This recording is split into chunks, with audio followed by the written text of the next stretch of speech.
आज आपण morning drink बनवणार आहोत। त्यासाठी ताजे आवळे घेतलेले आहेत, ताजी हळदी घेतलेली आहे, कच्ची हळदी, आलं घेतलेलं आहे, 10-12 मिरे घेतलेले आहेत आणि मुठभर कढीपत्ता घेतलेला आहे। हे सगळं स्वच्छ धुवायचं आणि बारीक मिक्सरमधून वाटून घ्यायचं, पाणी घालून वाटायचं। आपल्याला हे गाळून त्याचा ज्यूस करायचा आहे। हे अँटी इन्फ्लॅमेटरी मस्त असं ड्रिंक तयार होते। सी विटॅमिनने भरपूर आहे।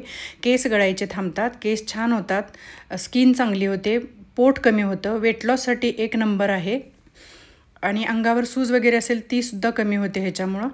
आपण फ्रेश पण हे करून घेऊ शकतो, पण फ्रेश करायला आपण कंटाळा करतो, म्हणून आपण हे आईस मोल्डमध्ये घालून अशा क्यूब्स करून घ्यायच्या।